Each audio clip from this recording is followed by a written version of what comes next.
This is the unit you actually took a video on that I did on my bench with Martino. So they had tried to service this unit, and they rebuilt the hot oil shuttle backwards, which caused the pump to blow up. We rebuilt it, we replaced all the parts, essentially a whole new rotating group, and a couple other small parts like your hot oil shuttle. We got a new rear auxiliary pump. It's got a new shaft, new bearings, new seals. The whole thing's new. We tested it here. It was very sluggish on picking up, but it picked up and it worked fine, tested fine, looked great. It was just slow to start. Mounted it, nothing. We changed this. We changed some check valves down inside. Yep. Underneath the valve block plate. So and then anything we could think of. Yeah. Trying to change it out because we just couldn't get this guy to go. We thought, okay, vane pump did work. Yeah. Why is it not working now? Maybe we're not able to draw enough oil from that suction line. We tried elevating the suction line. Wow. And then we swapped over the suction line. This one's a lot longer than what's on there now. We prefer to go with the bigger suction lines, so we're giving the rear pump a bigger drink than what it needs, hoping you're going to get more head pressure into the pump to help with the flow. Yep. And then we decided, you know what, let's go with the shorter hose. We went the shorter suction line. It's still big enough to satisfy the flow requirement or the inlet requirement for that pump at 900 RPM, so we're good.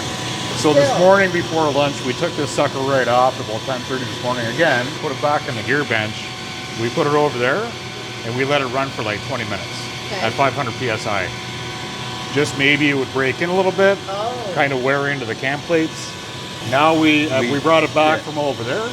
We started the thing up and we got flow pretty quickly after that. So the break-in may have helped. We're not exactly sure what happened right now. Yep. But we're picking flow up pretty quickly now and we get this thing going, so we're much happier with that. We've had a few issues with these vane pumps priming. What's going on with this? Well, a vane pump is very simple. It doesn't get any simpler than that. It's just a fixed pump, and the oil just goes from the reservoir into the pump and then wherever we're pumping it to. In this case, it's a charge and servo, or replen and servo flow. The problem is that these pumps are meant to run for 20,000 hours. We only run them for a minute or two. So if we run into problems, it seems like it's just this constant problem for us. So it's because we're hooking pumps up, taking them apart, putting them back on, turning ball valves on and off, and different flow meters. It's very easy to get confused. So we're not going to know everything that's happening all the time. Sometimes just the pump just won't prime, and you just need a little bit of patience and it eventually comes. So probably, if anything, we just need to be more patient. We got our replen set. Now we just got to check our begin and end of control and then run our test.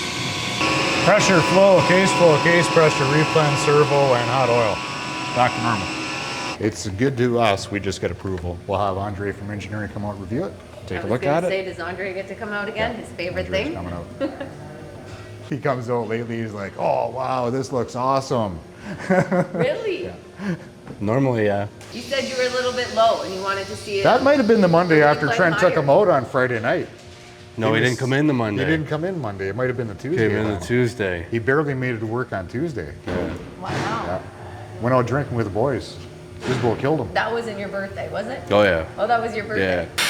Yeah. First time you get called out all day and you take your sweet time. You want to set this comp to, you want to set the comp to 4,500 PSI now? Nope, after Andreas approves it. What did you do on this one? It was blown up. So what did you change? Everything, pretty much. Everything? Wow. Wow! Oh, this is part of this?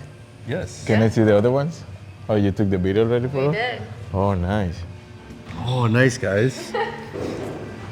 It wasn't nice. It's horrible. Here's your charge pump. Willie would not have thrown that part. Well, you should never really throw pump parts anyway. That's true. Barrel. So there was no damage in the housing? You cannot see that? No, no damage. It didn't run long enough. So this, watch your hand, actually has heat cracks. Those lines going this way, those are heat cracks. Wow, really? Yeah, it's all good. It's all good, Adele. For sure? Yes, 100%. Oh, guys, this looks awesome. Oh, if it's Say that this time. oh, because this is a repair. Come on, do it. Look at the screen. No, this is a repair. Make us feel good. Looks regular, but it's a repair, so it's fine.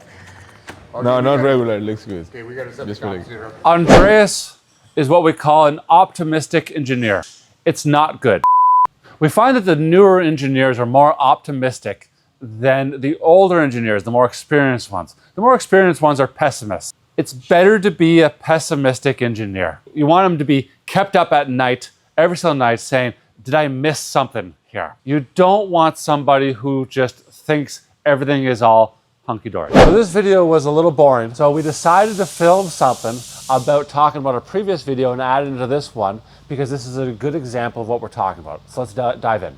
This is supposed to be a Viton assembly. If it doesn't bounce back up, it stays down all the way, like it stays there, Yep.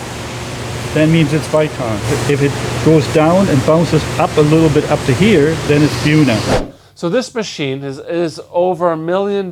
So all these components have seals. You would think since Viton is a better seal that they would just say, well, we're gonna make this whole machine Viton. There's maybe 20 bucks more worth of seals in here.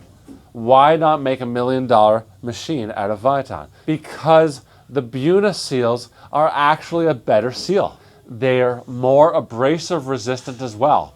So what makes a seal good? Well, obviously it has to be compatibility and so forth, but it's tensile strength, so its ability to sort of stay together, and its elongation. Those are both about 2 to 3 times higher in Buna than it is about Viton. So why go to Viton at all? Heat. It can handle high temperatures, so it doesn't melt. And that little test that they got on there shows how soft a material this Viton is. That's one of the trade-offs you get of high heat. It has to be this weaker material. So this ties in with this Gold Cup. The Gold Cup is a premium pump. That pump that's on the bench, maybe $30,000, $40,000. The Viton seal kit is only 30 bucks more, maybe 1% more. And yet all the Gold Cups, save for a few smaller sizes that are in a drill rig application, that's a very high heat application, they're all Buna seals. They do have a Viton shaft seal in there, but it's actually a mechanical seal, so it's a little bit different. So this premium product and this premium product both have Buna seals, entirely Buna seals. It's because in standard normal conditions, reasonable temperature of oil and mineral oil, the Buna is a superior seal than the Viton. To get the high heat capabilities of Viton, there has to be a trade-off. It's a weaker seal.